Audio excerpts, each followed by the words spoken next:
तो दोस्तों आज की वीडियो में हम बात करेंगे प्रीति ने जेलसी में अपने होश शायद खो दिए हैं। अब ये जेलसी किस बात की है? अगर आपको याद हो ना, जब दीपू की नई नई रोका हुआ था और उसकी शादी की तैयारियां हो रही थी, तब प्रीति बिल्कुल भी खुश नहीं थी। उसके रोके में तो उसने मेकअप तक नहीं किया था, तैयार भी नहीं हुई थी, और वो ये कह रही थी कि मेरी लाइफ में इतना कुछ बुरा चल रहा है, मैं कैसे तैयार हो जाऊं। तो फिर ऑल ऑफ अ सडन प्रीति और आंचल का इतना अच्छा बॉन्ड कैसे बन गया? जब से दीपू की शादी हुई ना, तो प्रियंका और प्रीति पहले तो टूर पे निकल गए, फिर दीपू के साथ टूर पे निकल गए, फिर प्रीति पटना चली गई। फिर जब पटना से वापस हिमाचल आई, तो उसे अंकुश और उसकी फैमिली याद आ गया। उसको ये याद आ गया कि अब तो मुझे ससुराल जाना है, अब तो अपना घर बसाना है। तो शायद ये चीजें वो इसलिए कर रही है क्योंकि वो दीपू और आंचल को देख कर ना खुद ये सोच रही है कि जहाँ भारत और प्रिया एक साथ रह रहे हैं, दीपू आंचल एक साथ रह रहे हैं, तो क्यों ना मैं भी जाके अंकुश के साथ रह लूं। लेकिन जब यही बात अंकुश बार बार कह रहा था कि तुम वापस आ जाओ, वापस आ जाओ, वापस आ जाओ, अपने घर में वापस आ जाओ, सब भूल के नई लाइफ गुजारते हैं, तब प्रीति को ये ख्याल बिल्कुल भी नहीं आया था। और जब हर तरह से बुलाकर, मनाकर, बोलकर कोशिश कर ली अंकुश ने, तो वो जिंदगी में मूव ऑन हो गया। और जैसे ही वो मूव ऑन हो गया ना, तो प्रीति घबरा गई कि अब तो हो सकता है अंकुश को कोई और लड़की मिल जाए, तो क्यों ना मैं वापस चली जाऊं।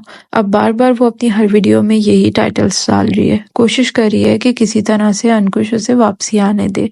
प्रीति ने तो शायद अंकुश से माफी भी मांग ली, ये भी कह दिया कि सुबह का भूला अगर रात को घर आ जाए तो फिर वो भूला नहीं होता।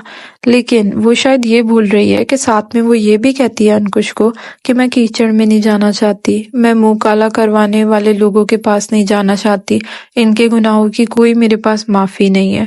एक तरफ तो प्रीति उन्हीं लोगों को बुरा भला कह रही है, लेकिन क्योंकि उससे दीपू और आंचल दोनों दिख नहीं रहे, बर्दाश्त नहीं हो रहे, तो दूसरी तरफ वो कोशिश भी कर रही है कि किसी तरह से अपने ससुराल चली जाए।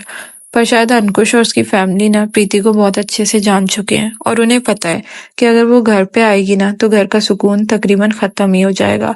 इसीलिए अंकुश इस बार उसे वापसी नहीं बुला रहा। लेकिन अफसोस की बात यह है कि प्रीति और अंकुश दोनों को ही अपने बेटे से कोई खुशी, कोई लगाव, कोई प्यार शायद नहीं है।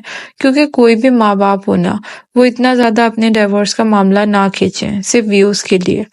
दोनों माँ बाप को ये सोचना चाहिए कि हमारे छोटा सा एक बच्चा है, वो हमारी जिम्मेदारी है, और हमें साथ रहना चाहिए ताकि उस बच्चे को एक अच्छा भविष्य मिल सके। लेकिन दोनों माँ बाप ऐसा कुछ भी नहीं सोच रहे। अब आपका क्या ओपिनियन है प्रीति और अंकुश के इस बिहेवियर के बारे में? मुझे कमेंट सेक्शन में जरूर बताइएगा। मेरी वीडियो को लाइक करना और चैनल को सब्सक्राइब करना बिल्कुल भी मत भूलिएगा। मैं मिलती हूँ अपनी नेक्स्ट वीडियो में, तब तक के लिए गुड बाय।